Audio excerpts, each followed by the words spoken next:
Hey everybody, welcome into the Friday edition of To The Point podcast. Hope everybody's doing well. It is a Big Money Friday. Matt Wright will be joining me in about an hour's time. We'll get into all things NFL. Let's get into this. Also, huge college weekend.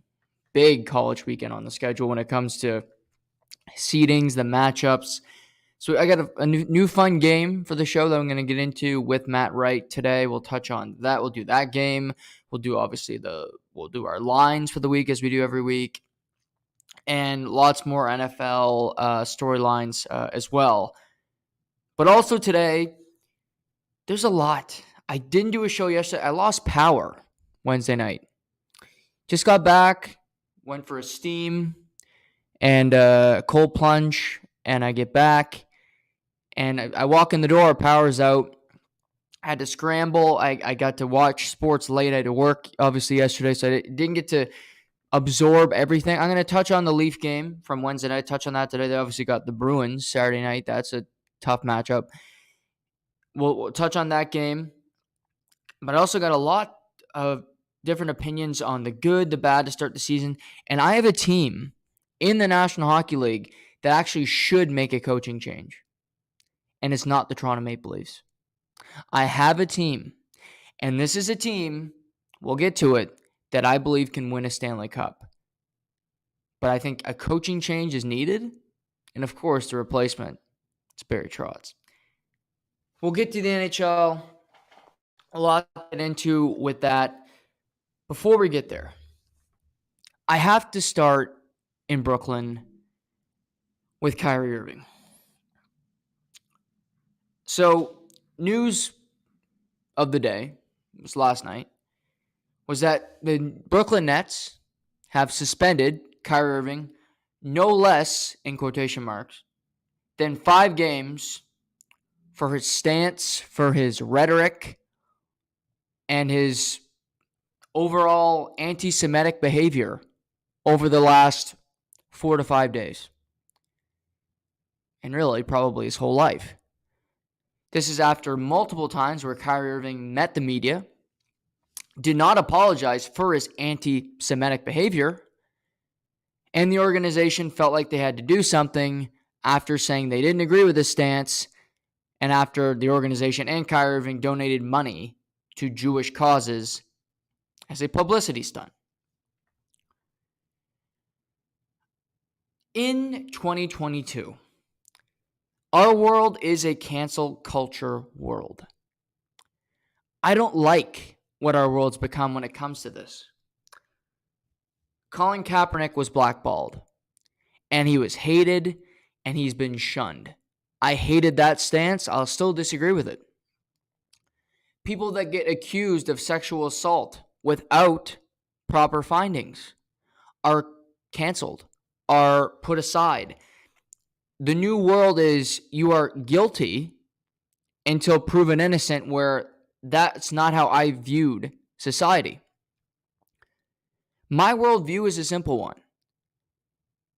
You try to be your best. You're going to make mistakes. We make them every single day. If you can do something to justify it or make up for your big error, that's the way I approach life. You're going to make mistakes because you're a human being. So I'm not down with cancel culture. I'm not down with shunning everybody. People are going to have different opinions about everything. People debate. I'll debate the color of the sky with anybody. Look a little white today, by the way. It's just to get off that. However, there are certain topics, whether it's morality, racial, there, the lines, where it isn't a debate. It isn't okay, let's think about this one and see what conclusion we can come to. And I feel like I have to say this off the bat. This is coming from a person that leans Republican in voting. And that's the crazy thing about the world, is you got to justify where you vote and all this. And it seems like now, if you're a cancel culture person, you're a Democrat or you're a liberal here in Canada. and you're a conservative if you go the other way. It's just, to me, it's just about ethics and how you view things. Unfortunately, they get tied together, which I don't like, because there are plenty of conservative Republican candidates that I don't like in politics. I do like making money, however, and I do like not wasting it, and I can have that same opinion without blending the lines. With all that being said, Kyrie Irving and his stance, his anti-Semitic behavior is racist. It's not a debate. It's not I think this is what he meant. No.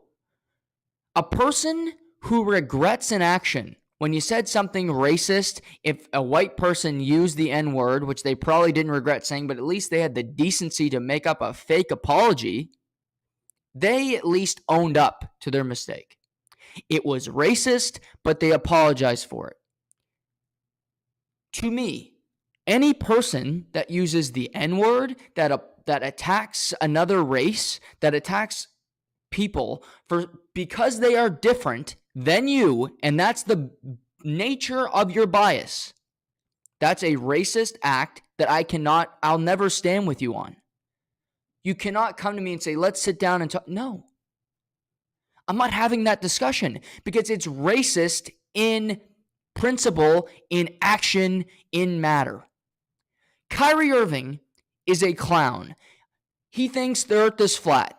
That's his opinion. I don't agree with that opinion, but guess what? He can go through his whole life having that opinion. Fine. There are people that will agree with him. Good on you, Kyrie Irving. Go think the earth's flat. Go think that there's secret societies. I'm cool with that, because that's just his thought process. I think it's fucking crazy, but he has every right to think that. In my worldview, in my just sphere, I grew up in Rexton, New Brunswick. I didn't grow up in the fucking utopian society where, okay, yes, I grew up in front of people that, okay, we're so cultured and we're going to accept everybody. I didn't. And people that grew up around this area, I think you'd say the same. There are people in every neighborhood that are going to be racist. But when you grow up in a small town and it's sheltered and things of that nature, you're going to be introduced to certain ideals. I didn't agree with some people that I grew up with that use words, that use terms that just, quite frankly, make me very uncomfortable. Kyrie Irving is black. And in some cases, in this case, let me say that, I think he's using the fact that he's African American to say that, well, I can't be racist because I've been through racial tension, through racial actions my entire life, which he probably has. I'm not going to downplay that. I don't know his experience. But just because you are black and you come from an oppressed group, you come from a minority, does not mean you get to just then attack another marginalized group, Jewish people, and get away with it scot-free. To say my history as a black person is worse than yours. I said this on Monday, or it was Monday or Tuesday. It might have been when Seamus was on. I think black people, the Jewish community, would be united. They are both marginalized groups. They are both people that have been preyed upon by bad groups. I don't need to go through a friggin' history lesson, but you know about the Holocaust. You know about slavery. It's widely talked about. Why do you attack the Jewish community and say, well, slavery was the worst, we don't get talked about, and Jewish people are this, that, and the other? And you promote, which is when you post something on social media, this is a Kyrie Irving direct quote. I wrote it down today. Why are you saying I'm promoting this? All I did was put it on my social media. That's not promoting. I'm just putting it on there. Newsflash, Kyrie Irving. When you have a platform like I do, doesn't matter if there's 100,000 followers, if there's 3 million, if there's 5. You have a platform, and when you put something on it, you're promoting it. Today, when I upload this episode, I am promoting To The Point. I am promoting the fact that I came on here and talked about sports culture in this conversation for close to 2 hours. That's me promoting my content. When I read something, if I'm reading The Athletic, which I do every morning, and I'm reading a piece about Kyrie Irving, and I post it to my Facebook or to my Instagram or to my Twitter, that is me promoting a product. That is me saying, please read this. Go ahead, read it. It's a good piece. If that isn't promotion, what is promotion? It is the antithesis of promotion. That's what social media is. You are promoting something. You are promoting your life. You're promoting a facade. You're promoting a product. Social media is promotion.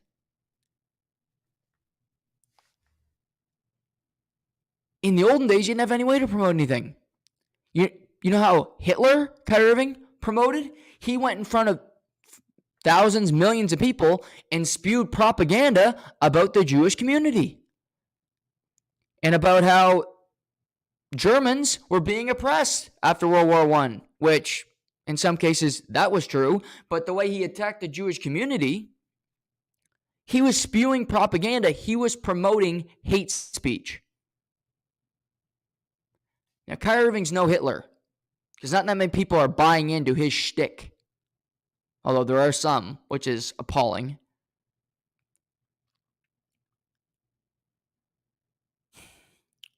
In life, in this new cancel culture era, I don't want everybody just to be pushed aside because you had a stance.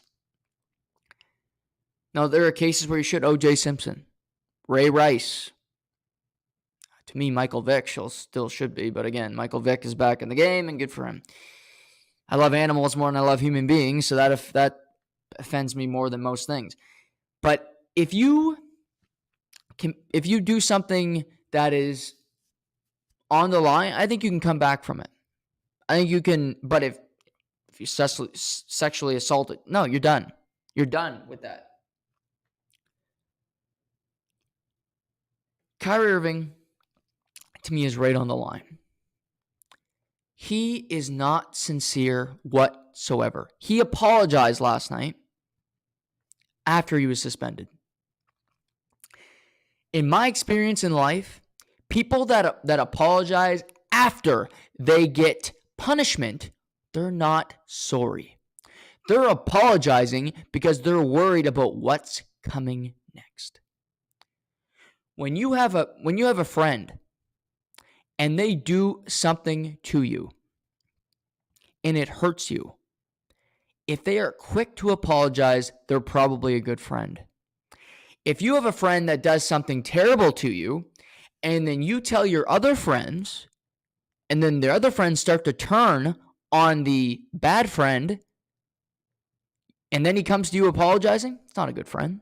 He's worried about public perception. He's worried about losing all his friends, so he has to take you back so that he doesn't lose the friends he might actually like, or he might shank them too. Apology is because you care about the person, or you care about the stance, or you realizing, I fucked up here and I need to do something about it.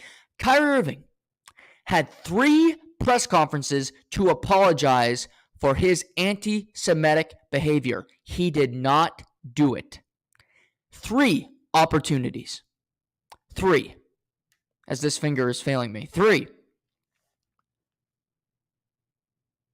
He gets suspended without pay for no less than 5 games, which, why not just say 5 games? No less than 5 games. So it could be 6 or 7, or why not just say indefinite suspension? No less than 5 games. It's Brooklyn Nets being Brooklyn Nets. Stupid behavior.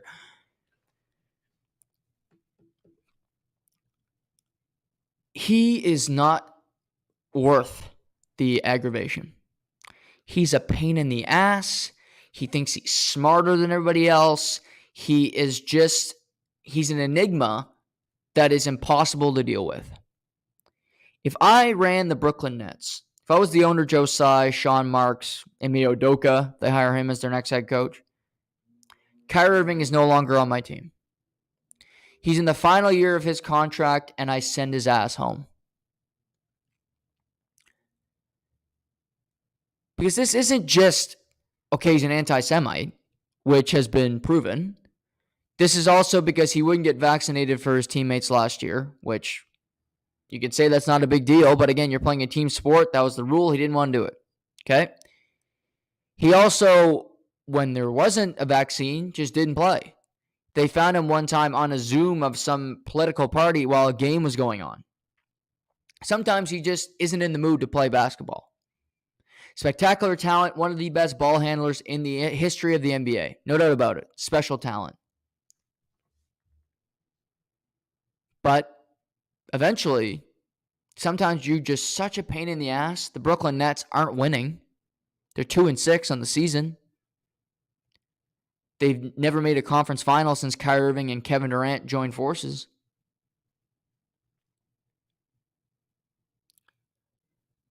Teams would take Kyrie Irving across the league.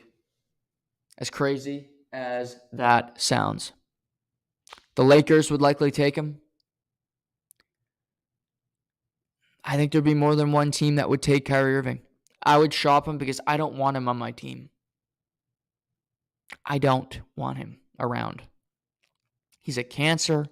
He's a pain in the ass. And he's insubordinate. I'm not saying cancel Kyrie Irving, although I think you have every right in this case to get rid of him from the NBA. Because of the fact that he did not apologize when he was given the option to.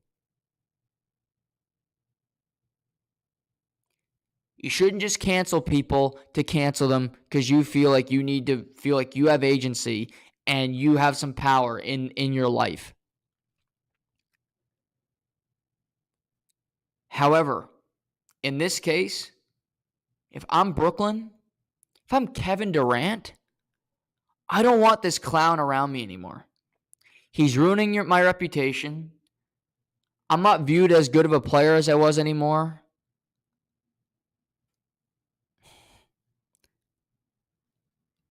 If I'm the Brooklyn Nets, I move on from Kyrie Irving. The Lakers would take him in a second. Trade him for Westbrook. Buy out Westbrook, free up that cap space, and try to get some new pieces to come to Brooklyn to play with Kevin Durant. Guys that want to play, guys that have a fucking right mind. Let Kyrie go blow up that Lakers season even more than it already is.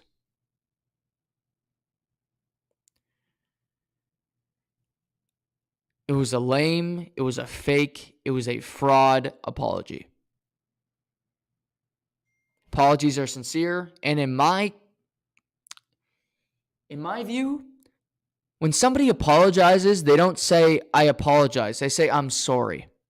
That's how I say something. Here's the key. If you're with me, if I ever say I apologize, I didn't mean it. I say I'm sorry because you mean I was wrong. Had that conversation with my mother when I was young. She said, when you do something wrong, say you're sorry. Because sorry is an adjective that is demonstrating the fact that you are heartfelt, you made a mistake, and you are correcting it. You are acknowledging the fact that you were wrong. Saying I apologize is empty. It's like saying warmest regards in a letter. It's bullshit. What's warmest regards? What the hell does that even mean? Brooklyn, you suspended him for no less than 5 games. Whatever that means. Finish the job. Do the right thing. Get rid of him. You won't. But you should. But the Jewish community I learned this yesterday, reading. There are more Jewish people in the United States in New York than any other state, and the largest in Brooklyn. Well, if you really want Kyrie Irving out of the league, I could see the Jewish community buying. Maybe you can organize some protests, and if the heat gets warm enough, then maybe Kyrie Irving just gets burned. And from one guy to another, I wouldn't feel bad for that guy. I wouldn't feel bad for him because he doesn't deserve any kind of sympathy, quite frankly. Moving on. Let's go back to Wednesday night. I said I watched the Leaf game on Wednesday. Watched some of it Wednesday night, get to finish it Thursday because I lost power for a little while there. And I wanted to talk about it today before we get to some of the action from last night and the games coming up this weekend, which is actually it's a good NHL weekend as well. So first thing, Leafs win. They beat the Flyers. Good enough. Good for the Leafs. They get back in the win column. I expected them to win. I said they're on a back-to-back. The Flyers are on a back-to-back. Flyers had a backup goalie. Flyers aren't that good of a team. Leafs win. Great. I give the Leafs credit in saying this. Good teams beat bad teams, and good teams take advantage of good opportunity. The Leafs did that. So check and check from the Toronto Maple Leafs. The game as a whole,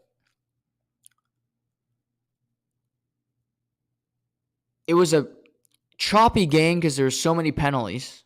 Officials were horny on Wednesday night to call everything. I believe the Leafs had 12 minutes in penalties. They don't throw hits. So, I mean, that's rare to see that.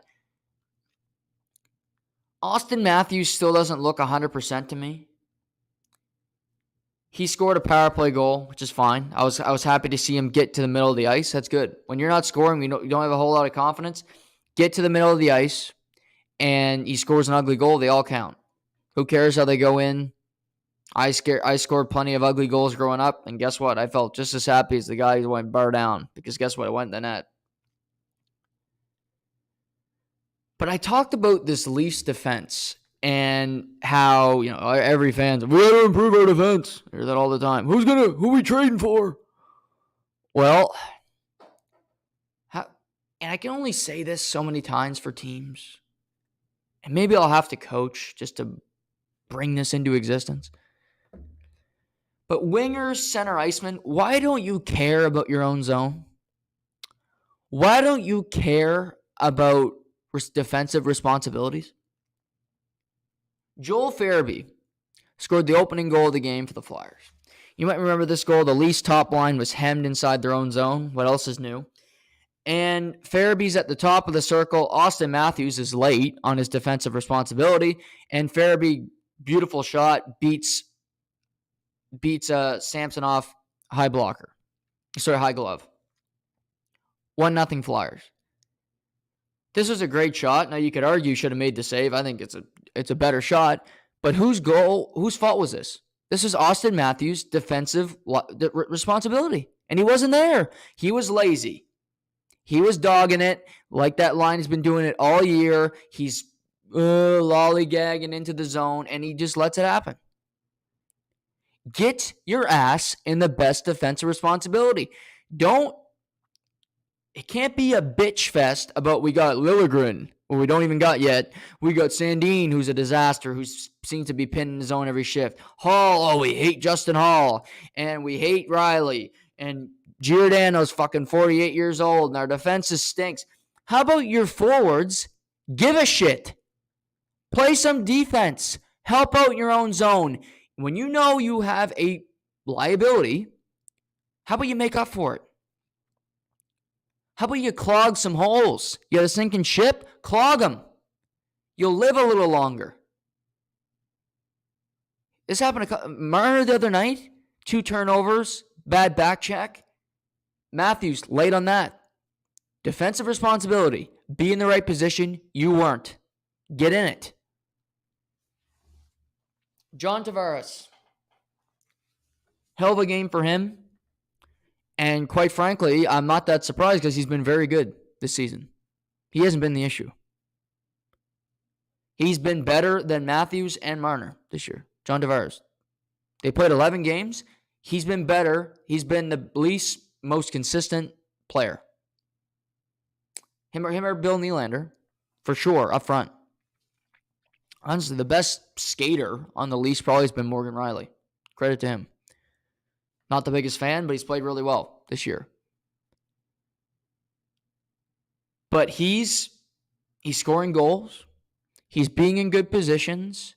And he's just playing his game. For me, I think with Tavares is accepting his limitations. What I mean by that is he's older. He wasn't a great skater to begin with, but he's progressively getting worse year over year. But he's not trying to be a burner. He's not trying to be Matthews. He's not trying to be a number one center anymore. He's accepted his responsibility, his role on this team. And I give credit to him for doing that. But not only accepting it, but looking at your role and shining in it. It's one thing to say, okay, now I'm the number two center. But what are you doing with that? Are you being productive in your new role, and are you succeeding in it? And I think he has to this point. I think he's looked good. He's getting to the front of the net. He's scoring a lot of goals there. Him and Nylander have good chemistry. And good for them for kind of moving past the minutia and the poor start from the Matthews-Marner line, which has been pretty appalling, and just playing good hockey, quite frankly. They deserve credit for how well they played. There haven't been many nights where they're the issue. Now, they got Boston Saturday night, and they got Carolina on Sunday. That's a murderer's row of a back-to-back. Boston is on fire. The Boston Bruins are chugging along. I watched them again last night. They played the New York Rangers. They scored 4 goals in the third period. They are 10-1 on the season. They're without Derek Forbort, who I like more than most fans probably don't even know who Derek Forbort is. I like him a lot. I take him on my team every day. And Leafs fans, too bad that he's hurt, because you could watch him Saturday night because you take him any day of the week also, because he actually will block a shot, unlike any defenseman you have on your team. David Pastrnak is third in the NHL in points, third in goals. Marchand is back. The biggest thing for the Boston Bruins, and I mean this sincerely, is Hampus Lindholm is playing like a number one defenseman. He has 13 points already on the season. He's controlling their power play, and they're 10-1 without McAvoy with him playing this well. McAvoy is a top 10 defenseman in the NHL, in my opinion. I love Charlie Mack. I love his physical ability. I think he's a really good skater. I think he's got a great hockey IQ, and he's on a great team. It's a good combination. You're going to have McAvoy on a defense pairing, and you're going to have Lindholm on another. And you're also going to have Brandon Carlo, who is just as rock solid as it gets. If he can stay healthy, I love Brandon Carlo. He's fantastic. Boston is getting production from the back end, but they're also defending well. They're not giving up 40 shots a game. They're giving up, so far this season, 29.5. It's third in the NHL. Pretty good stuff. They are getting... Charlie Coyle's got 5 goals already this season. Production everywhere on the team. It's not just one line. It's not just the perfection line keeping them in games. Bergeron's been good. Krejci's been okay. Still don't love him. But he's been good. They're getting production from the back end with Lindholm, who's finding guys. Jake DeBrusk scores another goal last night. Taylor Hall's being productive. I talked about just defensive structure, buying in, not being a selfish team. Boston's 10-1 because they're winning in all facets. Their power play is good. They make smart decisions. And they just find ways to win. 4 third-period goals last night against a New York Rangers team that is no slouch. Now, the Rangers haven't had the most fire start to the season, but they're going to be in it at the end of the year. Believe you that. Boston v. Toronto. This is as big a test in a regular season game the Leafs can have. Boston has one loss. One loss. Came against the Ottawa Senators. It was a 7-5 game. For some reason, I believe the Leafs are going to win Saturday night. This is the type of game you need to wake up for and you need to be ready. If I am the Boston Bruins, I am hammering Toronto on every shift. I approach this like a playoff game, and I make them really think about what they're going to have to go through the rest of the year. Toronto's next stretch is tough. They got Boston, they got the Hurricanes, then they have Vegas, who also continues to win. They got Pittsburgh, who have sucked. They've lost 6 in a row, but they're still a good team. And they have Vancouver after. Vancouver's an easier team, but you catch my drift here. To me, this is going to show me a lot about this Leafs team and their resolve. Beating the Flyers is one thing. Flyers aren't going to make the playoffs. The Flyers aren't that good. John Tortorella looks like he wants to kill every member of that forward group already. It's November 4th.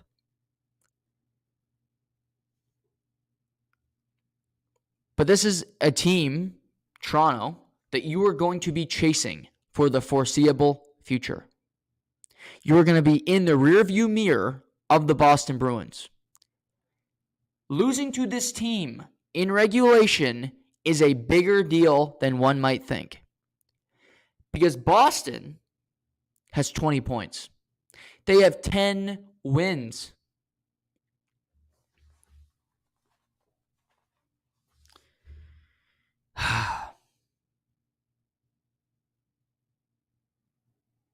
They are romping people right now.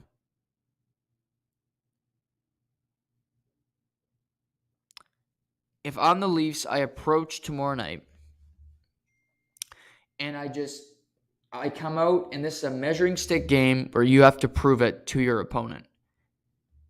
Find a way to win. Liljegren is coming back. That is an addition. I'm not sure how big of an addition, but it helps their defense score. Great. Mete leaves. You bring in Liljegren. Your defense is it's a little larger just by a little bit because Mete is small. But this Boston team against this defense core, you're going to have to earn it. I talk about Matthews' defensive responsibilities. Be aware, because you're going up against Bergeron, you're going up against some smart hockey players on the Boston Bruins. This weekend is going to tell you a lot about the Toronto Maple Leafs and who they are as a team. I'm not worrying about them yet. I said that. I don't believe they need to make a coaching change.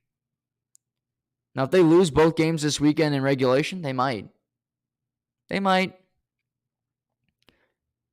Because Carolina, I didn't think they'd be this good. They are good. Why did I doubt Rob Brennemore? That was stupid of me. I should have known better. No, you do know better. Svechnikov, it's off to a great start. Aho, Brent Burns does look good in Carolina for now. Frederik Andersen, again, he's great in the regular season. He'll check out mid-March. He'll check out, and he'll find a Hilton hotel, and he'll check into there, and we won't see him until September again. But he's good now. I mean, they've beaten Tampa in the season. They've beaten Florida.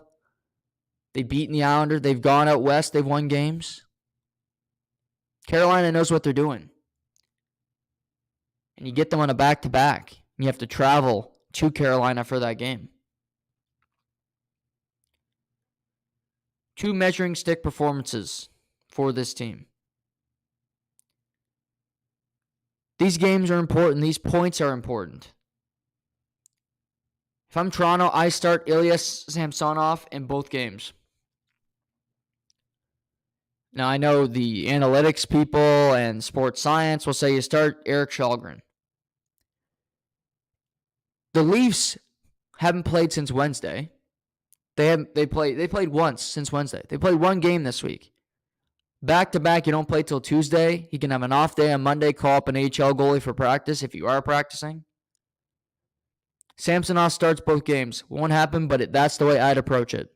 This is an important weekend. You need to, if you can find a way to get 3 out of 4 points, that's a huge win. Huge win for this team. But plus, Boston, if Boston gets to 11-1, they keep chugging along. They're building up a little nest for themselves where they don't have to worry about the rest of the season. They can play 500 hockey and they'll make the playoffs. Where for the more games you lose as a team, you got to catch up. You got to start worrying, and you start to panic yourself about what are we going to do here? And you're in a dogfight the entire season to make the playoffs. That's not a fun position to be in. Big opportunity and big games this weekend for all those teams. I just said Vegas continues to win. They had a big lead last night, 5-1 in Ottawa. They held on to win 5-4. Wasn't Logan Thompson's best performance in the net. But I look, again, Vegas, they're 10-2. Boston's 10-1. Sometimes just finding a way to win. You win 5-4 in Ottawa, you gave up a lead. That's going to happen. It's an 82-game season. Not every game is going to be a Picasso. But you're on a Eastern Canada trip, and if you're Vegas, I think you look at it and say, can we get 4-6? Toronto's the toughest opponent by far. If you can get 2 in Ottawa and 2 in Montreal, you'll take that. 4 or 6 points, Eastern trips, really good trip. In 12 games, you are 10-2. That's phenomenal. Bruce Cassidy has that team playing efficiently. He has Jack Eichel in a new system. Jack Eichel looks healthy. He looks rejuvenated. Riley Smith looks everybody out there looks good. Now, what is interesting to me is what teams with new coaches hang on to this. How much momentum can you keep? Peter DeBoer, Jimmy Montgomery in Boston, Bruce Cassidy in Vegas. The positive thing for Vegas, even more positive than Boston. In Vegas, you keep winning these games, you keep beating decent quality clubs, you are in a really good spot. You know why? Because you got division games down the stretch and the rest of the year against Anaheim, against San Jose, against Vancouver, against Seattle. A lot of teams, minus the Kraken right now, that are pretty horrible, that likely won't be in the playoff mix. Anaheim for sure. San Jose for sure as well, because they're just as bad. And when down the stretch you got to win these tough games, yeah, you're going to have tough matchups with Edmonton and with Calgary. But I'd rather play down the stretch. I'd rather get a Anaheim on a Thursday night in March than a Detroit or a Buffalo. You wouldn't have said that in the past. I would say that now. For Vegas, you find ways. You go through this Eastern trip. You have some success. Maybe you get a win in Toronto. You get a win over Montreal Saturday night. You are in really good shape to go on a run. You just are. Keep finding ways to win games. You'll be locked into a playoff spot by February because your division stinks. Let's go to teams that are struggling before we get to the Kraken and a few others. I mentioned off the top, I think there's a team that should look at making a head coaching change. And we've heard that from Toronto for a little bit of time now, and it's all, Oh, it's always Toronto because Toronto gets all the oxygen, and when we hear that from everybody. But Toronto's not the team that should do this. They might because they might keep losing, but I don't think they will. There's a team in the Western Conference that I look at that is absolutely a Stanley Cup contender that has had an awful start to this season. And I'm not even saying that this team is losing because of their head coach. I'm not saying they're losing because of their systems. It is largely on the players. But to me, the St. Louis Blues should fire Craig Berube. The St. Louis Blues are one of the two teams I had making this. I had the Blues making the Stanley Cup final in the Western Conference. I look at the St. Louis Blues and they have every element that I like. They have speed. They have toughness. They can beat you in a variety of different ways. And they have a culture of winning. In 2019, the St. Louis Blues were in dead last in the National Hockey League, and they fired their head coach, Kevin Stevens. They brought in Craig Berube, they brought up Jordan Binnington, and you all remember they went on that magical run and won the Stanley Cup. Now, since then, they've been a perennial playoff team, but they've only made the second round once. And, yes, they've brought in new talent in Jordan Kyrou and Robert Thomas and a variety of different players. Torrey Krug was brought over from the Boston Bruins. But they haven't made huge leaps. Colorado's gotten better. Other teams have seemed to leapfrog them. But I felt St. Louis still has a Stanley Cup window. In 2019, they made a coaching change, and it worked. Craig Berube is not a bad head coach. I think he coaches a hard style. I think he's got a team that likes being coached hard. But something for me, looking at this team, I haven't seen the defensive responsibilities that have been great. Ryan O'Reilly is on the ice for a lot of goals. And a lot of them are his fault. The opposing centerman is playing better than Ryan O'Reilly. Robert Thomas has 2 goals on the season. I love Robert Thomas. He plays with a lot of spunk. He's incredibly creative and a really good hockey player. He hasn't been as dynamic as he was last year. Vladimir Tarasenko, another disappointment, not as big a surprise to me. Was never the biggest fan. This team has a lot of ingredients. But this team has been together for a long time, similar to Toronto in a sense. But they're more well-balanced than the Toronto Maple Leafs because they have a good defense core with Nick Leddy and Colton Parayko and Torrey Krug, and they have a bunch of guys that have won before together. Berube is a coach. He might be able to turn this around, but I watched some of that Islanders game last night against the Blues, and the Islanders winning some games here in a row is not that surprising to me. I had the Islanders making the playoffs. I think the Islanders were kind of put to the backside because they had such a brutal season last year, and people forgot about them. People forgot that the Islanders have Brock Nelson, and they have Noah Dobson, who's getting even better by the game. And they got Anders Lee, and they have Matt Barzal. They have a damn good team in Long Island who will compete in the Metropolitan Division. But even so, you watch the game, and I see simple plays that just aren't being made. Casual mistakes up the boards. And it's a team that's been together forever. And you could argue, well, we got to make a trade to change the mentality around here. I don't think so. To me, Craig Berube has run his course in St. Louis. I find it so interesting that you hear in the NFL that teams are just waiting on Odell Beckham Jr. When's he healthy? Who's going to scoop him up? And it's almost a waiting game to see who's going to get the wide receiver. In the NHL right now, it is a wait-and-see approach on Barry Trotz.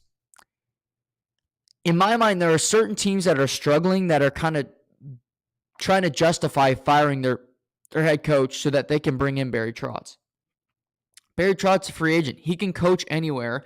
And to me, he has every right. He has the most leverage a head coach will ever have. He's won a Stanley Cup. He's had all kinds of success, and he's one of the most winningest coaches in the history of the game.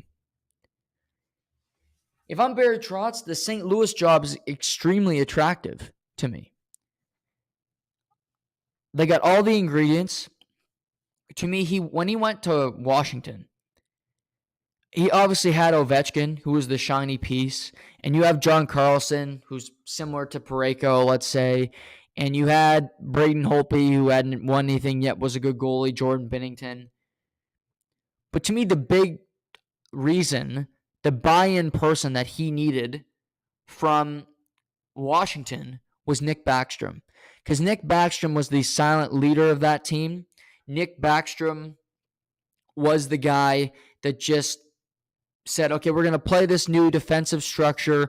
It might not be the funnest system to play in. Matt Barzal complained about it in Long Island, but we saw how successful it was. In Long Island, they got to 2 conference finals.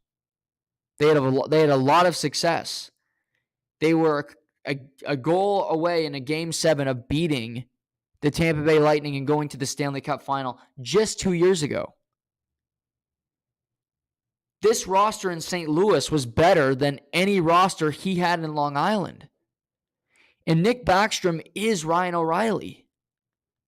Ryan O'Reilly, I see him, he's not as good as he used to be. He declined last year, and Ryan O'Reilly is on a John Tavares arc where he is no longer able to be a number 1 centerman. That is clear. Now, I think they need to look to upgrade their center ice position because Braden Shen is not what he used to be either. And to me, put him on the wing more often than not. But you have a guy that will accept the coach and I think accept the culture. Not to mention, St. Louis knows they need to win this season. They are going to be aggressive at the trade deadline because their window is closing.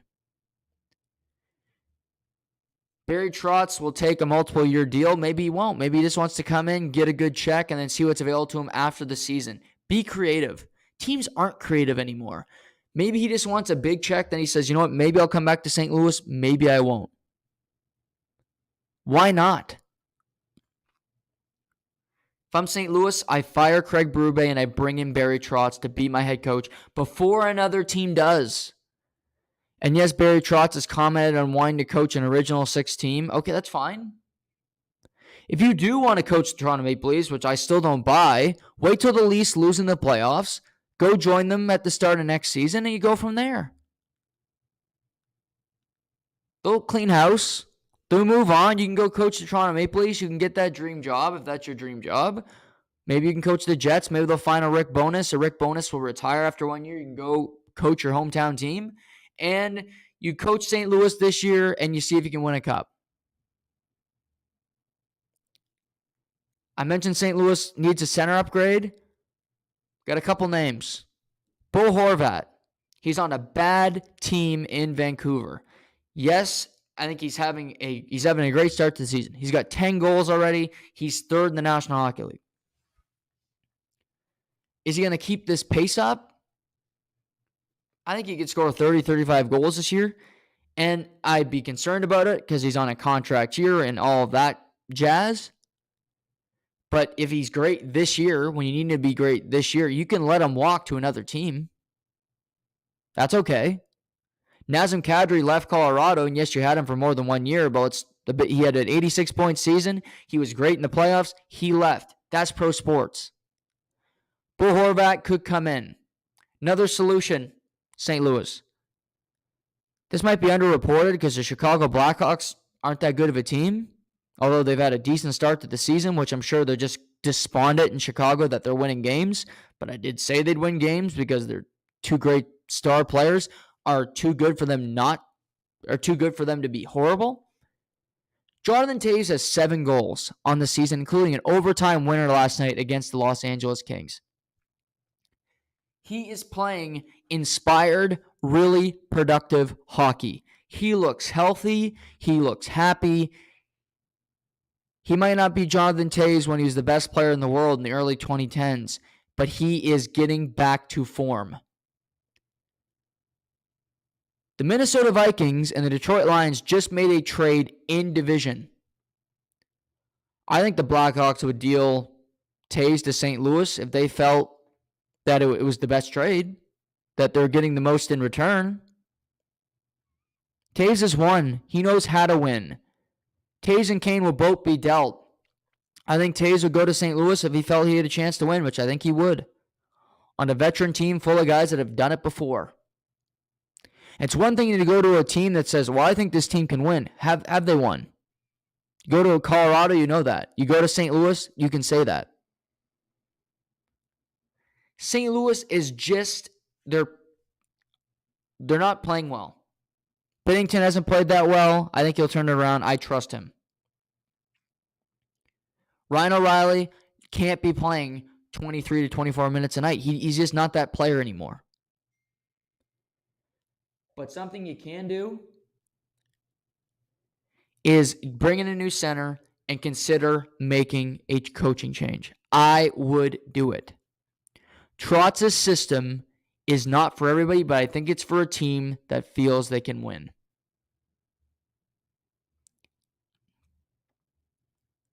The Blues are really, really good. They're better than what the product they're putting on the ice right now. And I don't want to miss out on a coach that could turn things around. Craig Berube will get another job. He won a Stanley Cup. I'm not saying he's a bad coach. He might just not be the greatest fit with this team, because this team and this coach have been together for a long time. And just pro sports, it gets stale. It just, the John Coopers of the world that are in one locale for a decade are few and far between. The fact that he's been there over 10 years with that group is incredible. That it's worked out that long with the same bunch of star players. And we haven't seen that many riffs. Blues, consider it, because it might, I think you have the pieces to win a Stanley Cup. Look into it. Another team that is playing poor right now, the Calgary Flames.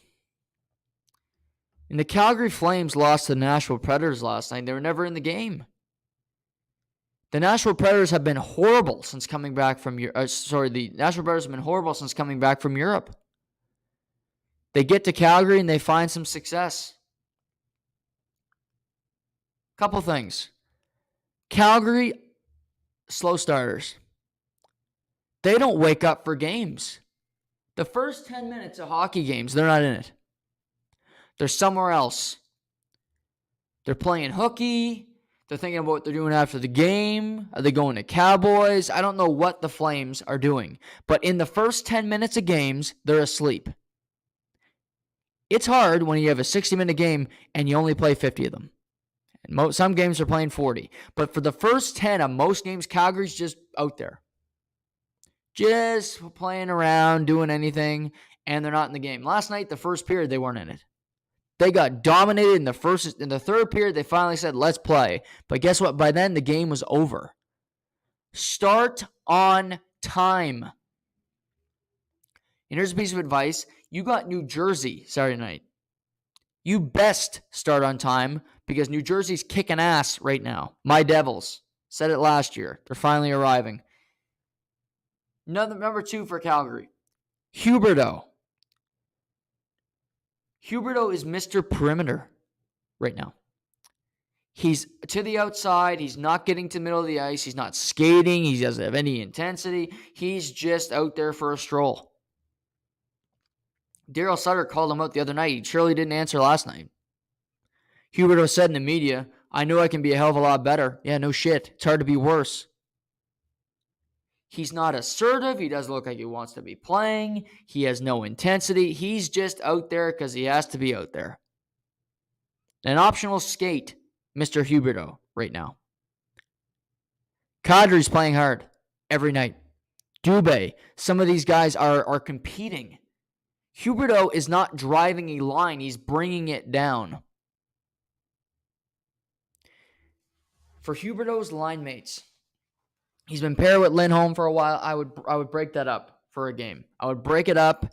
If I'm Huberdeau, I'm playing with a more gritty player. I put him on the line with Majanapani. Majanapani is a guy that can score goals. He gets into corners. He can get Huberdeau the puck in his hands.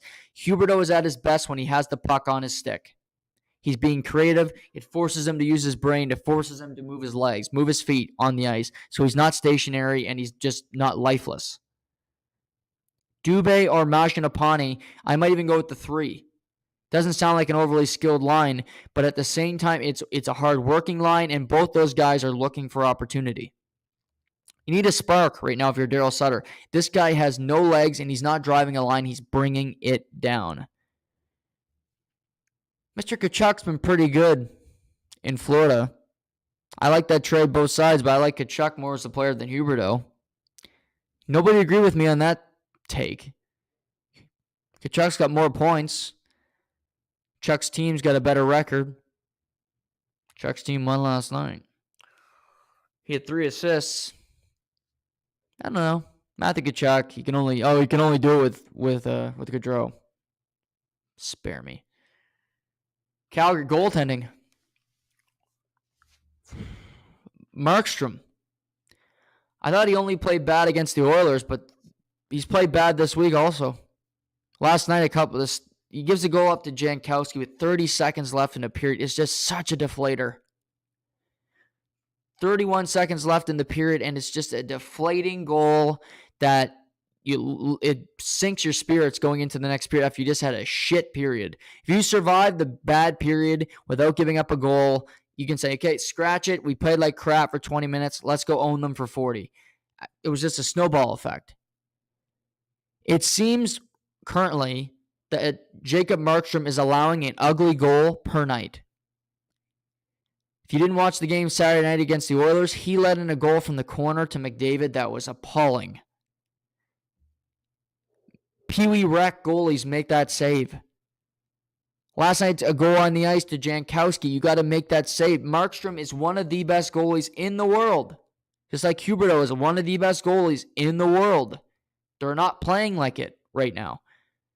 They're lethargic. They start slow. They have no energy to get to the middle of the ice. And also, they have no discipline. They take bad penalties. So you have a team, but they take penalties because they're lazy. They take lazy. It's not because they're playing with any kind of intensity. They're playing slow. They're playing lethargic. They're bringing nothing to the table. But our guest today is the opposite of that. He's always got energy. He's always fired up. And I know his coaching style. If he was coaching the Calgary Flames right now, he'd approach it like Daryl Sutter because he wouldn't be taking any of this shit. But I see Matt Wright's joining us. Writer, always good to see you. How are things going, my friend? Things are good, Jug. Definitely a busy time of year. Development weekend this weekend for minor hockey associations in the province. So I'm actually, after this, I'm on my way up to Miramichi for a weekend of running ice times and working with coaches. Really excited about that. And then next weekend, little weekend off for the team this weekend for the first time in a while. And then next weekend off to New Hampshire on Thursday. So busy time of the year, but a lot of sports going on too. So definitely a lot going on. What have you made of your Rangers so far? The tough loss to the Bruins last night, who are on fire, but what are your overall impressions of your Rangers team? You know what? They've lost some games, but some of the games they've lost, I thought they've looked pretty good in the games. So yes, I wish their record was a little better, but I'm not worried at all right now. I like, they're figuring things out. It's a long season. I like kind of their line combinations. They're trying new things. Lafreniere looks like, I think he's getting better. He seems to be filling in. Panarin's off to a hot start again. Zibanejad's playing well. Shesterkin obviously isn't playing as good as he did last year, but I mean, it's early too. And I'm not worried about the Rangers. I think some teams like New Jersey and New Jersey in particular, Philly have gotten off to a little bit better starts, but I don't see them at the end of the year being ahead of the Rangers. So I'm not worried at all. I'm actually very happy with how the Rangers are doing, even though the record might not show it. Who's been the biggest surprise so far in the NHL for you? Seattle is off to a pretty good start. Yeah. I would say probably the Seattle Kraken. I don't see them sustaining that, but I would have them. New Jersey. I don't think New Jersey would be probably a team that people had towards the bottom of the East. They're off to a good start. Buffalo has gotten better. I don't think they get enough credit of how much better their team has gotten. They have a new culture there, which culture is such a big thing. And I'm going to touch on it tomorrow in my presentation with Miramichi minor hockey coaches is the culture. You can, if you have a good culture, it goes a long way. Buffalo's getting goaltending, which they haven't gotten in the last 10 years. So that's helping since Ryan Miller left. But I would say Buffalo, New Jersey, and Seattle for me would be three three teams that have gotten off to a better start than what people thought they would have. Just based on what you just said, I want to ask you a question about, you say you're giving a presentation to minor hockey tomorrow. And I'm just curious because, as you know, I like to ask questions.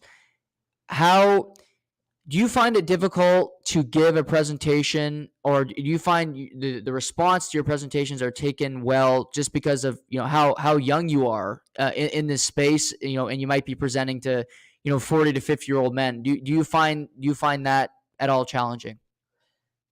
I think I've gotten better at it over the years. I think I've accepted the fact that, hey, not everyone in the room is going to like the fact that I'm younger than them, right? Some people don't like that, but you know what? A lot of people. One thing that people can't take away is resume, right? Where my resume has gotten better. I'm continuing to grow as a young coach. I'm not where I want to be yet, but even though I'm only 28, I do have 5 years experience working full-time in a hockey field. So that goes a long way. Luckily, I'm working up with Miramichi Minor Hockey, which is a great group of coaches. They have great leadership up top with their president, their vice president. They're really trying to develop their coaches. So I'm going into a space tomorrow, which I feel very comfortable working with their coaches. Right. And some coaches are receptive to new things and some are stuck in the mud, right? And the goal is to kind of, one thing I'm going to talk with the coaches tomorrow is, don't be afraid to make mistakes and don't be afraid to reach out to other people. Grow your network of coaches. Take different things from different coaches. There's going to be some things I say tomorrow where some people might not agree with, and that's okay. And there's going to be other things that people might say, oh, I didn't think of it that way, or, oh, I've heard that before, and it's good to hear it again.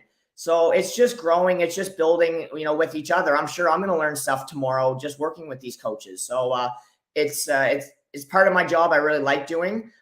This one tomorrow I'm doing is for my high performance one through Hockey Canada, which I'm currently working to become a Hockey Canada HP1 certified coach. So this is part of my post tasks I have to do is give a presentation to minor hockey, which I'm really excited about. And a lot of the people in the room will be people I've worked with before.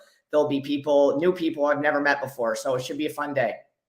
Oh, cool. Well, that's awesome. Good to hear on that front. I was just curious because you're in that field. I'm trying to get into a field where, the new generation, you can be shunned, for your age, for your lack of experience. So thanks for answering that one. Thursday Night Football last night, not exactly the best game. Houston covered plus 14, which I had, so I'm happy about that.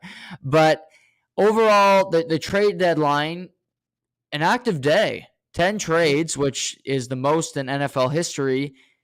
What were your big takeaways from the trade deadline on Tuesday? The number one, I think you just talked about it, just the amount of trades. And you say 10 trades and people kind of laugh at that if they're watching different sports, but 10 trades in the NFL is a lot. That's a lot of movement across the league. The one thing really surprising is the Ridley trade, just with him being suspended and why he's suspended. I think we can kind of fits into this show pretty well today. But you could have him on as a guest maybe when next week when I'm in New Hampshire. Right. But that guy's a hell of a ball player though. So getting him back is definitely going to help Jacksonville. I thought Chase Claypool trade was good for both sides. I think Chicago needs another receiver. They need more than one receiver, but they needed a receiver. And I think, Claypool needed a change. Hopefully, I think as much as he's a Notre Dame guy and he's a Canadian guy, he's kind of rubbing me the wrong way a little bit on some of his, antics. So hopefully this trade will kind of, maybe smarten him up. But I think it's a good deal there. The TJ Hawkinson trade was, I think, just shocking. And just the fact that I felt like Minnesota fleeced Detroit, in my opinion. Not even getting a first rounder. I don't know. I just found the trade was just, especially in division too. Yeah. And I just thought that trade was ridiculous, but great for Minnesota. They're really loading up. But those were kind of my big takeaways from the day. Yeah, that what Detroit's doing, they're still bad. Like I got fooled by Hard Knocks. I thought they'd be good, and Hard Knocks did it to me again with this Jekyll and Hyde and Dan Campbell, and now his press conferences are just getting more like, I don't know if you heard this one writer this week, but he was talking about being on a boat and not sinking into the mask and not eating the food. Like he was he went on some kind of diatribe. But I mean, he's 4-19-1 as a head coach. The team's getting worse. I think he's probably the highest up for me that he's going to be fired at the end of the year. Like, of coaches that I can just try to look ahead, I think he's dead man walking in Detroit. Yeah, it's one of those things where, as much as you kind of want to say different things in press conferences and, motivation, he seems like he's trying to be a motivator, but it's a results driven league. Mm-hmm. I heard this the other day. They were talking about the NHL, and, it's so true where it's not a development league. It's a results league. Every other league in the world, every other, the team I'm working with right now, U16, yes, we want to win, but it's about development. It's about pushing players to the next level. Right. But when you're in the NFL or the NHL, it's not about pushing players to the next level. It's about success. It's about wins and losses. And yes, you want players to develop, but at the end of the day, it's about wins and losses. Right. And they're getting losses. They're not getting wins. Yeah. So to me, I think he is also a dead man walking, because that team was supposed to be better this year. They were at least supposed to be pushing at the end of the year for a playoff spot, and they're nowhere near that. So, yeah, I think unfortunately you could see another coaching change in Detroit. Looking ahead to this week 9, we got it's another week where there's not a whole lot of games that jump off the page. Definitely it's a better college weekend, which we'll get to. But I do think there's some opportunity betting-wise to make some money this weekend. I will say that. There's a lot of underdogs that I like. Let's start with this game. Chargers are coming off a bye. They head to Atlanta to play the Falcons. And the Falcons are a 3-point dog. Mm-hmm. I don't get it, Ryder. And this is easy for me. I'm taking the Falcons. I already have. I have them in a bet, and I have Falcons +3. The Falcons are, to me, they've outplayed what we thought they were at the start of the year. I mean, I like the Falcons at the start of the year. I don't think I expected them to do what they're doing now. I don't think they're going to make the playoffs, but I mean, they're right in the mix for that division. You see how bad that division is. Right. But I like the Falcons here. I think people were so high on Herbert, and Herbert's a great quarterback, but if you look around, there's just not much going on there. They don't seem to be playing as a team. Their offensive line and defensive lines have been terrible. They're not scoring points in the red zone. Yep. The Falcons are a better team. So a 3-point dog, and it's in Atlanta, I believe, isn't it? It is, yeah. To me, that is Atlanta. I think you take Atlanta outright to win, win by 1 or whatever it may be. But especially, I think Atlanta to win, not just cover. Because until the Chargers show me something different than they're doing right now, I don't see how you can have them as a favorite in, honestly, any game. Like, they are really underperforming all year. No, they're banged up. And were you surprised they didn't get a receiver, the Chargers? They could have used one for sure. Yeah. Like Brandon Cooks stayed put. I thought he might go, and I thought there was opportunity for teams to look around at least. And Chargers, Mike Williams is out this week also. Keenan Allen's questionable. So if both those guys don't play, I don't know who Herbert's throwing to. Eckler, there's no guarantee he gets through the whole game either, because he's beaten and battered every week. So before we get to more of these games, I forgot to get to our game that I've created this week. Okay. It's a confidence playoff contender, and it's very creative, this game. Sounds like it. Yeah, it's 4 options. You're a contender. I'm going to list a team, and you have 4 different answers. You're either a contender for the Super Bowl, you are a playoff team. Because it's baseball season, the third option is just a little outside, as a nice broadcast would say. And the last one is you stink. Okay. So I'm gonna name off some teams, and you tell me where they sit, and we'll go through it together. Let's start with last night's team, the Philadelphia Eagles, now 8-0. What are the Eagles to you? The Eagles are a Super Bowl contender. They didn't play their best football last night, and they still got the job done. To me, that was a game where they probably played some of their worst football this season, and they still looked way better than Houston. Houston had Pierce on the run game. Other than that, that was about it. To me, Super Bowl contender, Philadelphia Eagles. Agreed. And I'm not sure they lose more than 2 games. I look ahead to their schedule. They got the Green Bay, but it's Green Bay at home. I think they'll be favored in every game the rest of the year, likely other than playing Dallas. I think when they go to Dallas, Dallas might be a favorite, but I agree with you. Cincinnati Bengals. Oh, just a little outside right now. Yeah. I'm not going to say they stink because they were in the Super Bowl last year, and I think this is a long hangover. This is one of those ones you drank on a Friday night and you're still feeling it Monday morning at work kind of thing. You drank Friday, not Saturday, just so you wouldn't be hungover on Monday and you're still feeling the effects on Monday. You had a big night Friday. Yeah. I think that's a little outside, but I still think they can reel it in and make the playoffs. Yeah, I agree. That Monday game really scared me, however. That was alarming, the way they played against the Browns. Yes. But there's some weak teams in the AFC. I think they're there with like your Patriots. Miami Dolphins. Miami Dolphins are a playoff team. I don't feel very confident throwing them in there, but I think they're a little bit better than a little outside to me. I think they are a playoff team. I think they're a playoff team because they're better than the Bengals right now, and they're better than the Chargers. I think they're better than your Patriots. Yep. And that's kind of their competition for, one of these spots. I think they're a playoff team. I like the Chubb addition at the trade deadline. Helps their defense. So Minnesota Vikings.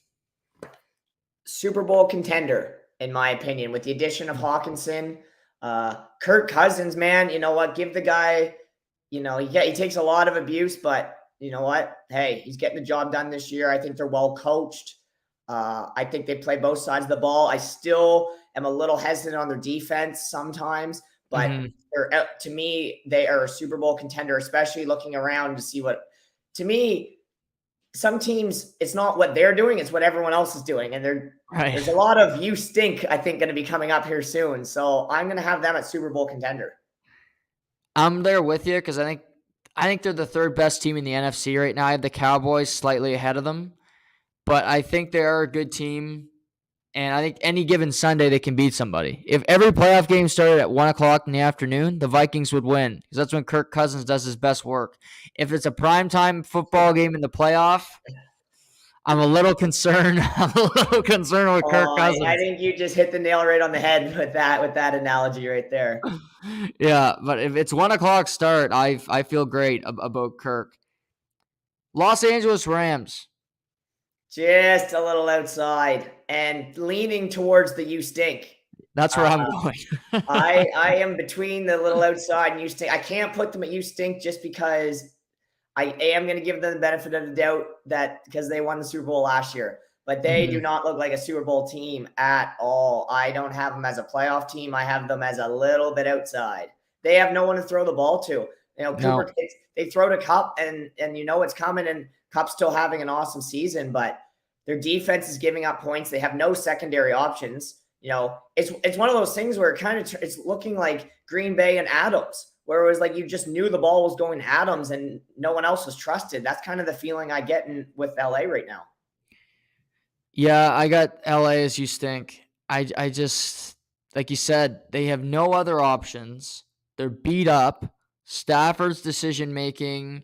McVay kind of he looks so depressed. He looks like he wants to join a booth next season. I don't know. It looks like he regrets not taking the offer to go in the booth. Yeah, I agree. I think he might be in it next year.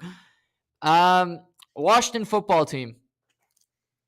Just a little bit outside. They don't stink. No, they don't. They do not stink. And I think that if they can honestly get a number one quarterback I think they have to draft a quarterback, in my opinion. And if they or trade for one, but if they can get a good quarterback in there, they could be a team that's definitely, to me, in 2 or 3 years, a Super Bowl contender. Maybe new ownership potentially down the road here, it's sounding like. Yep. But to me, they're a little bit outside, but they also could make the playoffs. I wouldn't be surprised if they're in the playoffs. No, the toughest thing for them, and this is so crazy, is that their division's tough. Yeah, it's crazy that they're in the strongest division, which is they got to play. That. They got the Eagles next week, which I actually think is a sneaky little game with Heineke. But I agree. I think they're just a little outside. They're 4-4 right now. They have Minnesota this week. Let's talk about this game real quick. They're a 3-point dog at home. I'm not sure about this game yet. Minnesota just keeps finding ways to win. This is a 2:00 start, so that's prime Kirk Cousins. But I do think this is a sneaky tough game for the Vikings, who only have one loss. Tough game for the Vikings, and this is a game for Washington. If they win this game, they have a real good chance of making the playoffs. Because like you said, we know they're probably going to lose to the Eagles at some point. They're probably going to lose to Dallas. I think they play Dallas again later in the year. Yeah, they do. They got a tough schedule. But, I mean, if they can go 8-10. 500? Yeah, if they can go, what would it be, 8-9 now? 8-9, yeah. I think if they go 8-9, they get in, because we look at, you look at the division with Tampa and Atlanta, and I mean, that's a wash, right? You're going to finish ahead of all those teams probably. Yeah. And after Minnesota, I mean, that division there, you got Minnesota, who's that's down. Like everyone else is under 500 or at 500. I think they get in at 8-9, so it's a massive game for Washington. Green Bay. Oh, you stink. You stink. Yeah. The locker room stinks. Like, before they go out on the field, it's stinking in there. Yeah. So there is just, it's a tire fire, and I kind of like watching it, to be honest with you. Right. I mean, the fact that they're only a 3.5-point favorite against Detroit this week just tells you how much they stink. Yeah, because Detroit stinks. Detroit stinks. Yes, they're only a 3.5-point favorite, and I'm not doing it because I'm not doing it to myself again. I'm not betting Detroit. I can't. I hate it. Are you gonna go Detroit? Come on. I thought about it. I'm not doing it. I'm not. I can't. I can't either. But the only thing I'll say is I felt good about their second half against Buffalo last week. They started to run the ball, and they need to do that more. They need to continue to do it. But they didn't add a receiver, which is baffling to me at the trade deadline. Plus, they got the Eagles they got to play the Vikings again. They have the Eagles. They have the Dolphins on Christmas, which is no gimme. They have to go to Miami for that game. Like, they got a tough schedule too. Christmas football. Oh man, we did it. We did it. It's us. This is us. Yeah, and Christmas Eve, full slate. I know. It's phenomenal. Deck the halls. Deck the halls. I am pumped. I'm so proud of us that we did it. Nobody else. Everybody doubted us. Yeah, just us. Yeah. Look at us. New England. Oh man, just a little bit outside.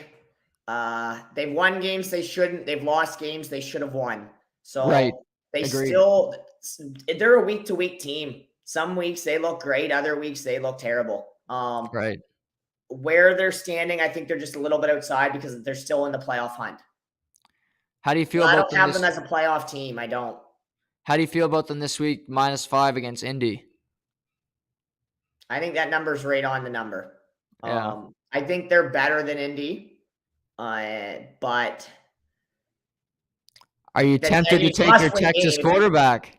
If you want to if you want to make the playoffs, you have to win this game. So yes. Yep. It's a must win for New England. Absolutely. It just shows how far Indy has fallen too, though. Woof. But it's what you want to take your Texas quarterback +5? Sam Ehlinger slinging it. No, I don't, because the one thing he's going up against is, as much as the guy's a crusty old man, Bill Belichick knows how to put a defense together. So he loves rookie quarterbacks. Yeah, I see this one going New England. Yeah, same here. New York Jets. Just a little outside. They're coming. They're coming. I think their quarterback stinks. Yep, he does. Yeah, he does stink. But everyone around their quarterback is playoff. To me, That's the thing, Ryder. I said that this week. I don't like when people double down on mistakes. Like next year, the Jets will go into camp with Zach Wilson, and they'll say, well, he's going to get better year over year. He didn't have Breece Hall. If I can improve in that position this offseason, I do it because they have a roster, like you said, is playoff without him. They're a playoff team this year with a average quarterback. And if they have an opportunity to draft one, find somebody else, do it. Because Zach Wilson is just not the answer. No, he's not. I wish he was. I was high on him in college. I liked him a lot. But hey, it's not working.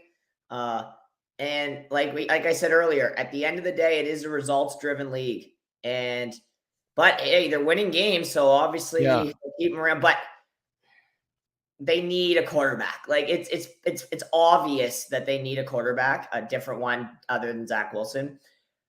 I think there's going to be some good ones on the market here at the end of the year. I don't think you need to draft one. I think you may be able to bring someone in. I think a Jacoby Brissett is a much better quarterback than I think if they had Jacoby Brissett, they're making the playoffs this year. Agreed. He's not great either, but he's better than Wilson. I think I have a better chance of making the playoffs down the stretch with Flacco than Wilson. Oh, man, that's okay. I mean, that just that's a stretch. But I mean, hey, guy who used to be a great quarterback, he's a Super Bowl winner. He's a winner. Super Bowl winner. Boy, do I remember. But I just don't think that I think they're a little bit outside, but they have a great roster, and you got to give their GM credit minus the whole quarterback thing. What do you make of the 11.5-point dog at home against the Bills? That's a big number. I thought it'd be higher. I thought it'd be 13-14. Yeah, we saw it last night. 14. Like that's 2 touchdowns in the NFL is a lot because the NFL, I keep saying, is so different than college. We're in college, you're up 14, and you're like, okay, let's stomp on them and win by 35 because we have to. We're in the NFL, you're up by 14. You're like, okay, this game's over. We got in the bag. Let's run the ball. Let's kill the clock. It's, we win by 10. It's whatever. It's a win. Like, let's move on. So 11, anything over 10 is a big number, but I wish it was, like you said, 13-14, not 11.5. Agreed. Vegas. Oh, God damn. They stink. They absolutely stink. Oh, I knew they were coming up in this. You weren't leaving them off the board. Well, I had to throw them in there. Devontae Adams, it just hasn't worked with Derek Carr. No. It hasn't worked. Their defense is a mess. Their offense is a mess. They can't score points. Like, they didn't put up any points against the New Orleans Saints, for God's sake. They stink. They do stink. I thought they were going to go on a run. I thought, okay, Ryder's going to be right about Vegas. And then they 24 rip to New Orleans. I said, against Andy Dalton, for Christ's sake. I couldn't believe it. That was a staggering result. You talk about a game I'll never gamble on because both these teams, they crippled me. Vegas Jaguars this week. No, I'm not going to watch a second of that game. I'm not gambling on it. I hate that game. Who's worse? Because you had high hopes for the zone, the Jags.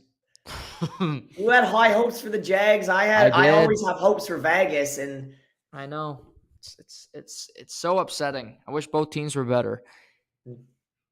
Seattle. Oh man, playoff. Yeah, playoff, not Super Bowl.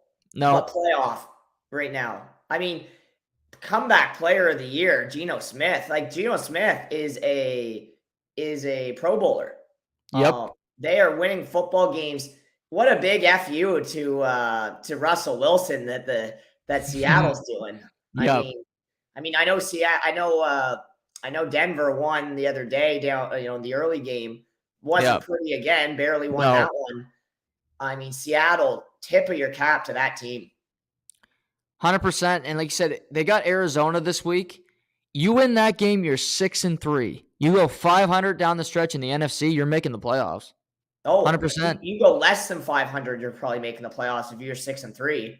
Because they got the Rams twice, who we both think aren't very good. Like that's not a dangerous game anymore. For a team to play No. the Rams, you're happy to play the Rams because they're Yeah, sign me predictable. up. I'll play the Rams any day. Right. How about Seattle 2-point dog at Arizona? Oh, Seattle to win.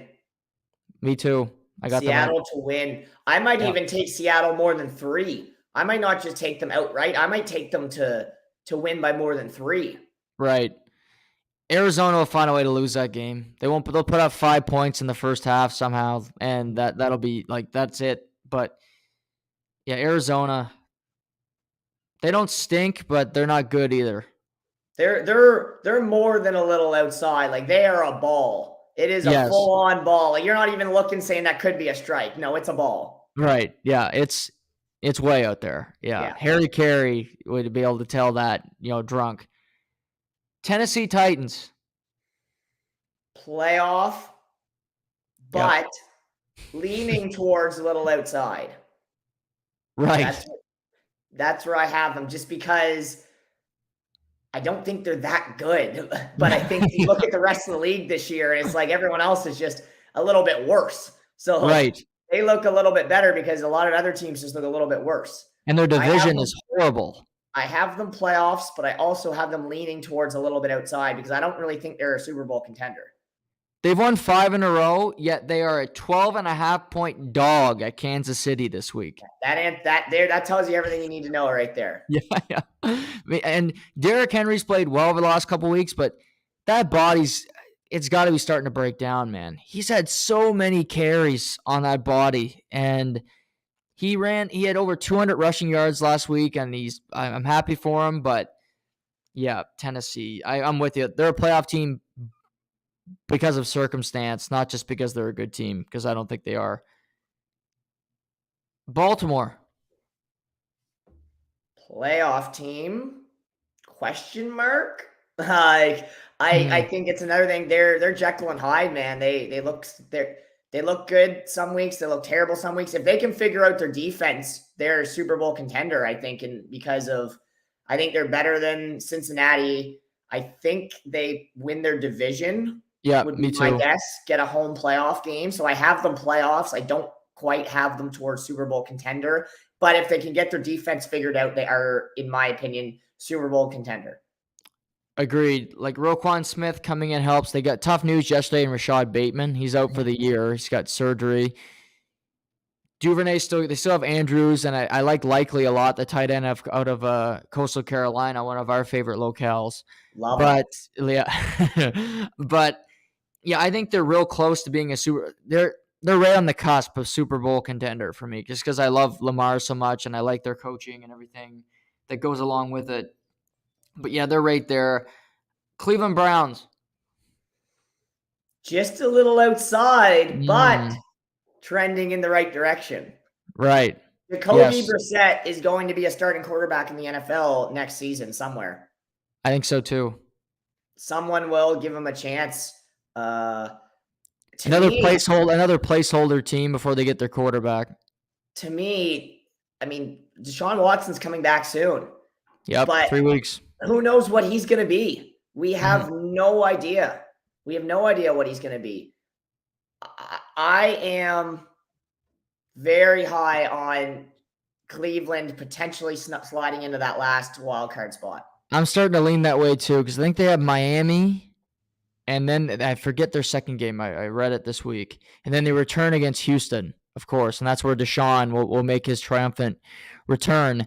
So Miami's tough. They're at Miami, but again, maybe they win that. If they can win one of their next two, they're 500 when Deshaun comes back. They're right in the mix with the Chargers and with those other teams.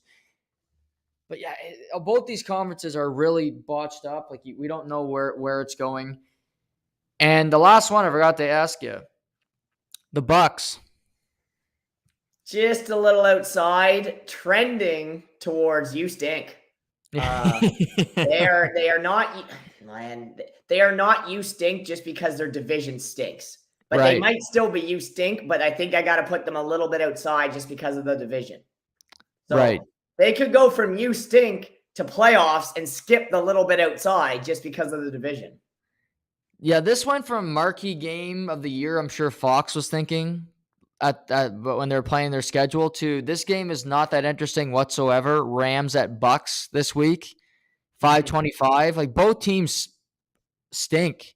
Like it's not that yes, one team has to win, but this game went from okay, we can't miss it. Like get your TVs ready for me to like, well, okay, I guess I'll watch it. Rams Bucks at 5:25 Sunday afternoon.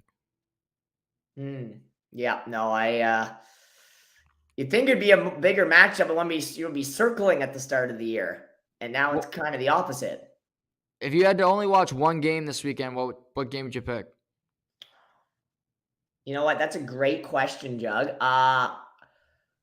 Man, something about Seattle is just really. Kind of leaning that way I'm too. liking watching them more and more just because I'm intrigued of how they're doing. You know, you love it, kind of a Cinderella story. I might pick, that one would be it for me. Or for some reason, Carolina, Cincinnati's screaming at me. Maybe because I want to bet on that game. Yeah. I want to bet on Carolina plus 7.5. But yeah, I'll tell you what, Ryder, something I'm not going to miss tomorrow afternoon. I know you're doing your clinics and you're working. Tennessee, Georgia, tomorrow afternoon at 4:30 is the game of the year so far, ever since Tennessee, Alabama.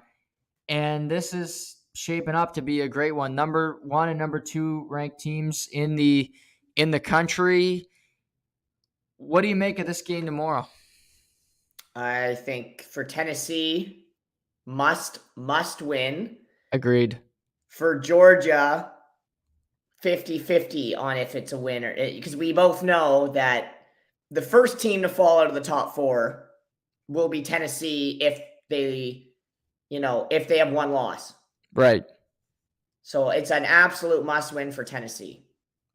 Georgia can sneak in with this loss.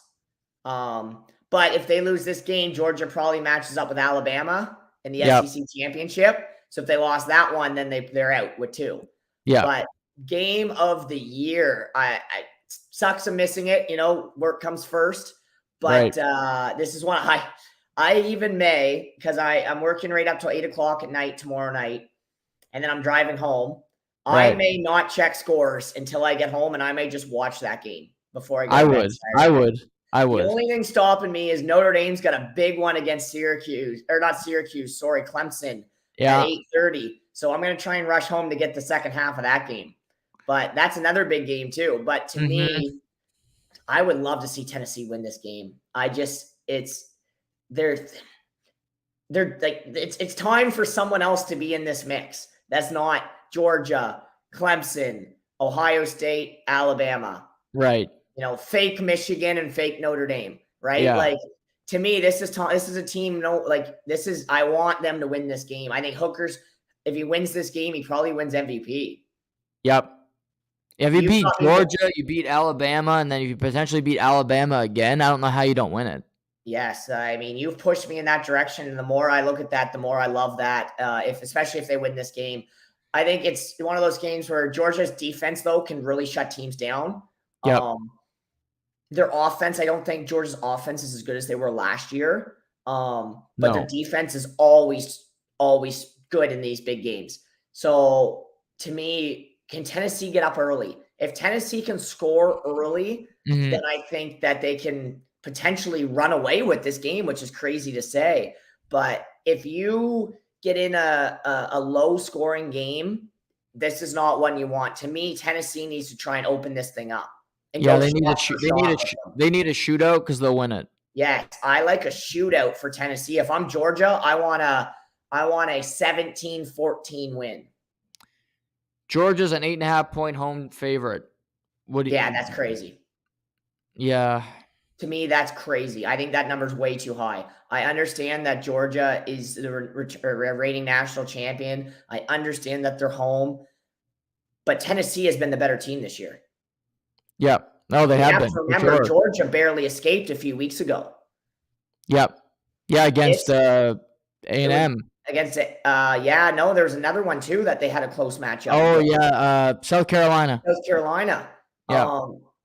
they're beatable, and 8.5 seems like a lot. I am all over plus 8.5 Tennessee, and then I'm also on Tennessee to win. I think I might do 2 there. I might take Tennessee plus 8.5, and then I might take Tennessee to win. Yeah, I'm with you there. 8.5 is crazy, and I like Tennessee too. I think I love Hendon Hooker. They got Hyatt, who's a great receiver. They got Tillman back at what receiver too. They got 2 guys that can really stretch the field. Another big game of the day. We'll get to your Notre Dame game in a second. Another one for me is the 8 o'clock game. This is a great college. Tomorrow's a great college day. Yeah. Bama at LSU. Yeah, I think 6 versus 10 or something in those mix. Yeah, and LSU is a 13.5 point home dog. God, you love this is a great weekend for you for dogs, isn't it? I just love a dog. For Saturday, you're chomping on the dogs. 13.5 is a lot because we know that LSU, I think, loses by 10 or 11. Mm-hmm. I think Alabama wins the game because we know Alabama needs, this is a must win. Must win. Yep. Even if LSU wins out, I don't think they get in. No. Where Alabama needs to win out now. They cannot lose another game. So right. Alabama will find a way to win this game because you got to, I hate to say it, it's cliche, they're Alabama. They do, historically, they find ways to win it after they lose, one. Yep. They don't go 2 losses.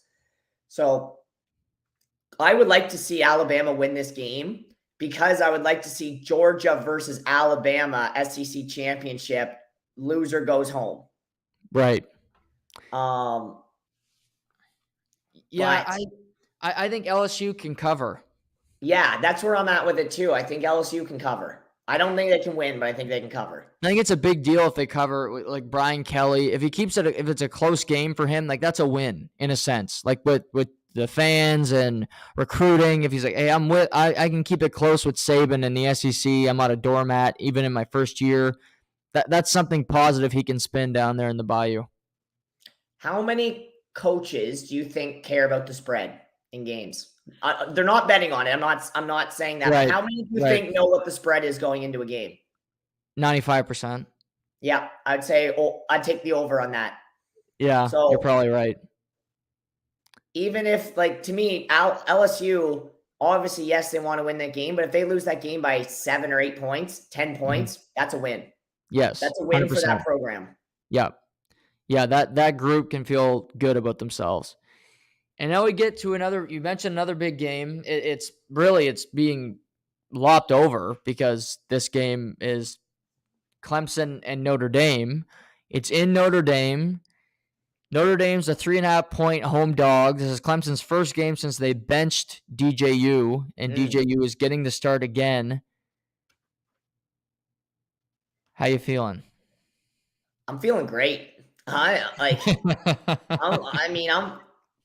It's crazy. I do have to give Notre Dame credit because they were a tire fire at the start of the year. And yes, they're still not, where I would want them to be and where normally they are, but they've made the most out of the rest of the season where they could have really packed it in. Right. And if they win this one, this is their college, college national championship on tomorrow night.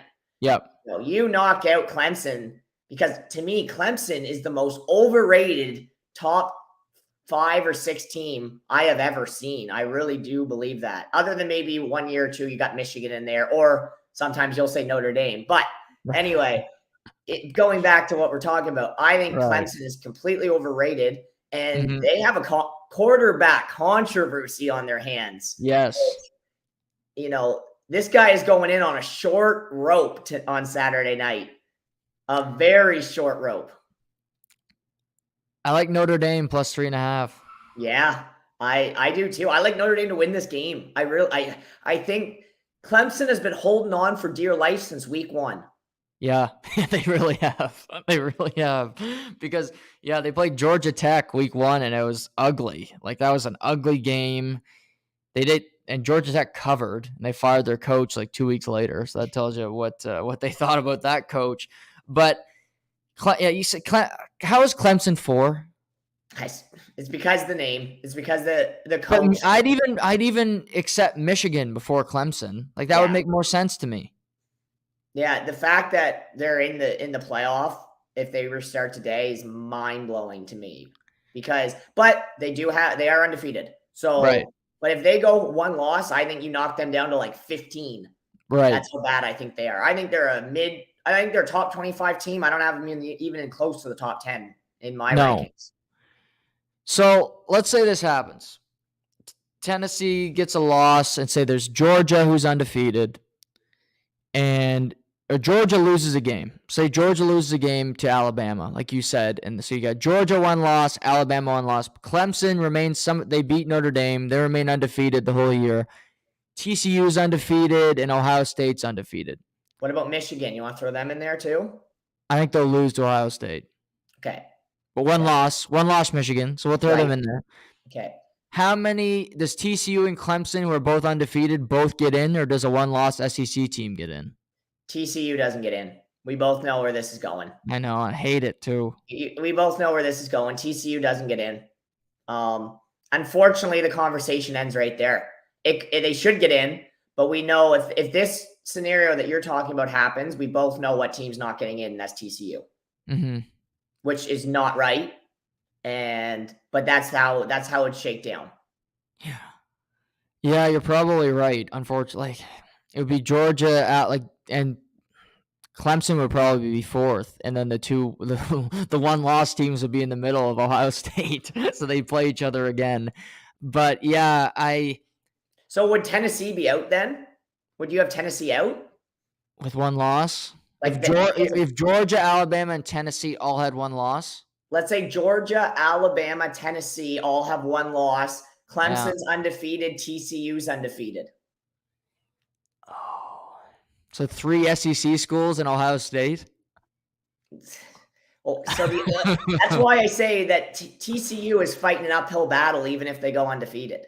Right. Clemson might too if there's 3 SEC schools with one loss. Now that would be an interesting conversation. Yeah. Oh, heads would roll. Who do you hold out? I assume it'd be Tennessee. It would be Tennessee. It would be Tennessee. Yeah. So but they beat Alabama, which makes no sense. Exactly. But you'd see Alabama in. Yeah. That's probably what would happen. The committee is hoping that doesn't happen because they would have no way to go there. Ohio State would be 1 because they're undefeated.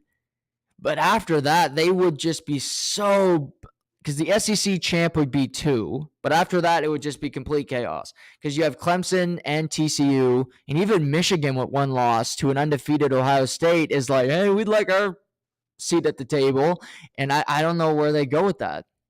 Exactly. And you know what team really it sucks they lost because I actually think they're really good as USC too.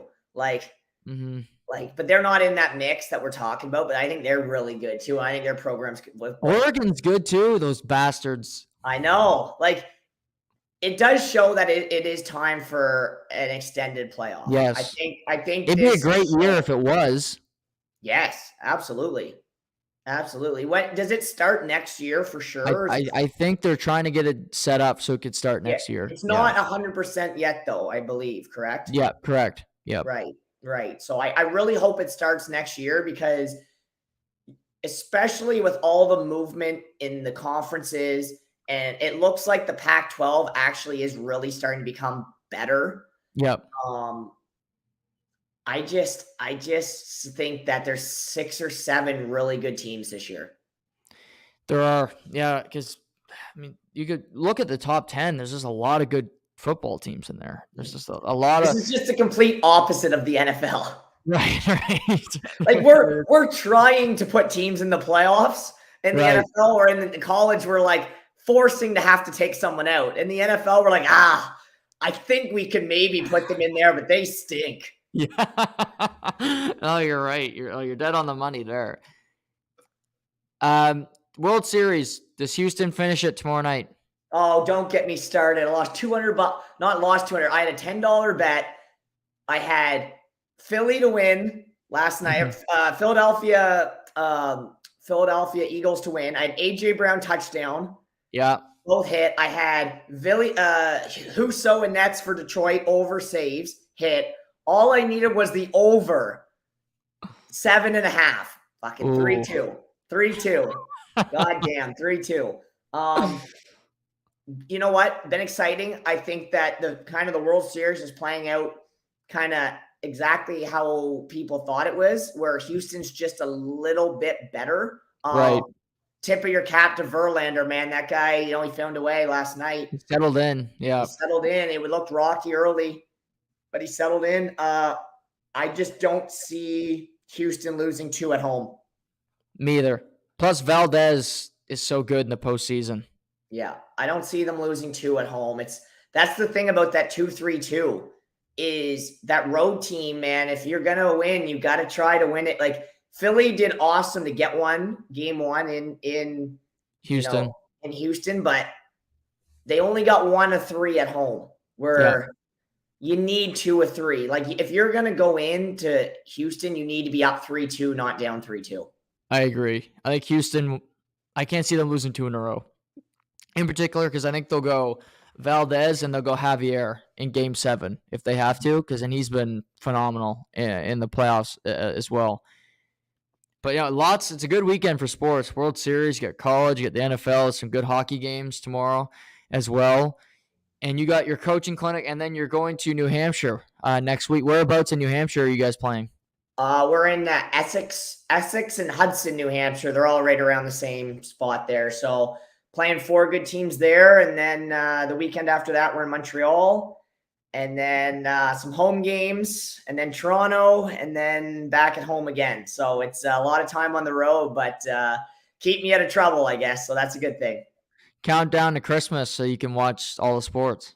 Yeah, World Juniors going. I'll be in Halifax. I got 2 tickets to the whole tournament. So Nice. I'm going to the New Year's Eve game against Sweden. Yeah. And then I'm going to the semis and the finals. And then I will be selling some tickets. I don't know if you know anyone looking to buy, if there's any To The Point listeners looking to buy some tickets, potentially looking to sell some tickets. Right. But shoot me a yeah, text. I'm looking forward to that for sure. But I love what I'm doing right now. It's busy, but it's what I love to do, right? So Right. It's exciting, it's busy, but it's so enjoyable at the same time. No, that's awesome, man. Well, keep up the good work, and let those people know what they should be doing in the coaching ranks this weekend for me. Okay. I appreciate it, buddy. You enjoy your day. Have a good weekend. You too. Talk to you later. There's Matt Wright. Always a pleasure to speak to him, as we do pretty often here, almost every week here on To The Point. We're lucky to have him. Lots of content this weekend. Playoffs, college, NHL. Then where you had Dallas, Edmonton tomorrow afternoon. It's a good game. Got Toronto, Boston, which should be interesting to see how Leaf fans react to playing the Bruins. Saturday night, New Jersey is in Calgary. They're looking for a sweep of Western Canada, just like the Buffalo Sabres did. Which, to say those 2 teams swept anywhere is a crazy thought. You got the World Series Game 6 tomorrow night. Framber Valdez versus Zach Wheeler. I think the World Series is over tomorrow night, and I think if Jeremy Pena gets at least 1 RBI in the game tomorrow night, he wins the World Series and the American League Championship MVP. Pretty incredible stuff from that young man. Monday, we will return, and we'll have a lot to break down, a lot to get into after this weekend. So much content. Enjoy all of it. Think of Kyrie Irving. And, if you believe in that, pray for him this weekend because he could really use it. Or don't, because he probably doesn't deserve it. But until next time, enjoy your weekend. Enjoy the good weather while it's here. And we'll talk to you real soon on To The Point.